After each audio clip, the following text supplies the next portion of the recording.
Muna Jaamac oo ah gabar Soomaaliyeed oo ka qayb gashay tartanka quruxda dumarka ee Britain ayaa dhawaan si weyn loogu amaanay kadib markii ay diiday inay tartankaasi uga qayb gasho labiska bikiniga loo yaqaan ama hoos gashiga ee dumarku ay dharka ka hoos xirtaan. Muna Jaamac ayaa wareysi gaara waxa la yeeshay wariyaheena Ridwaan Xaaji Cabduuli warbixintan ayuu nooga diyaariyay. Muna Jaamac waa gabar Soomaaliyeed oo dhawaan ka qayb gashay tartanka quruxda dumarka dalkan Britain ee loo yaqaan Miss Universe Great Britain, waxaana ay ka mid tahay 40 gabdhood oo loo soo xushay inay tartankan ka qayb galaan. waa gabadhii ugu horreysay oo muslim ah oo tartankan uga qayb gasha dharka loo yaqaan kaftan ee laga xidho waqooyiga Afrika, wuxuuna aad ugu dhow yahay dirac Soomaaliga. dad badan waxay yidhiin fariidad baa tahay ileen muslimyaal hore way galeen laakiin qaar way xidheen bikiniga oo la rabay, qaarna may xidhan laakiin may ku jirin competitionka, maaha probably wax ku sii jireen. Muna oo diiday inay tartanka uga qayb gasho waxa loo yaqaan bikini oo inta badan muujinaya cawrada dumarka ayaa waxa ay ka hadlaysaa wixii ku kallifay iyo haddii dadka qaarkii ay ku dhaliileen tartankan in ay ka qayb gasho. sababkeed waxay ahayd marka tagay Soomaaliya, Somaliland baa tagay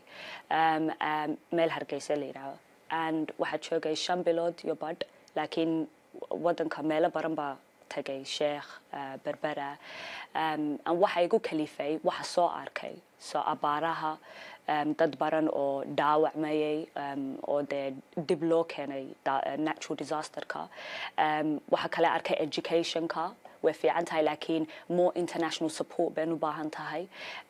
waxa rabayna dad oo ila mid oo dadka caawiya oo humanitarian aid sameeya ina dhex galo. inkastoo gabadhan ay ku guul daraysatay tartanka ayaa haddana waxa ay ii sheegtay inay faraxsan tahay. hooyada waxay igu soo korisayna fahmada imika haddayna wax ku qorneen ima lagu talagelin de ma lihid, inanta qaaday way qurux badan tahay, waa inan intelligent and xaq baynu lahayd, laakiin ina sameeyo waxa anuu sameeyey I'm very anaas ka faraxsan. dad badan baa yidhi baati bay xidhan tahay mise ma dirac baa dad badan ma garanaya, laakiin waa kaftanna waxay tahay waa meel Morocco, maybe Egyptian, laakiin haddaad de material ka taabatid waa oran karta inay dirac tahay ima malabati, laakiin dad badan baa sala murmaya social media oo le malawa waxa, laakiin waa kaftan. gabadhan ayaa waxa ay timid dalkan Britain iyadoo biljir ah. waxa hadda ay ii sheegtay inay doonayso sidii ay u caawin lahayd dadkeeda Soomaaliyeed. waxyaabaha ay niyadda ku hayso waxaa ka mid ah sidii looga wacyigelin lahaa dhalinyarada Soomaalida tahriibka.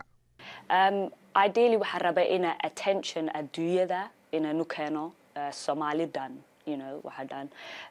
waxa rabaa in education ka sii fiicnaysino so that ciyaalka naga dambeeya chance bay haystaan a better future. Ideally interestkeed waxay noqotay illegal migration, so waxa doonaya ina introduce gareeyo safe practice of migration,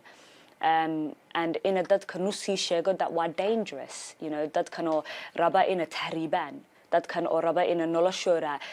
risk geliyaan, waxa raba ina kasii fakaraan waa dhalinyaro, waa dad extremely young, and waxa doonaya ina understand gareeyaan that future way haystaan but maaha the right decision in terms of dad dangerous oo ka faa'iideysanaya oo manipulate garanaya maaha ina gacanta nu galaan. Ridwaan Xaaji Cabdiwali, VOA, London.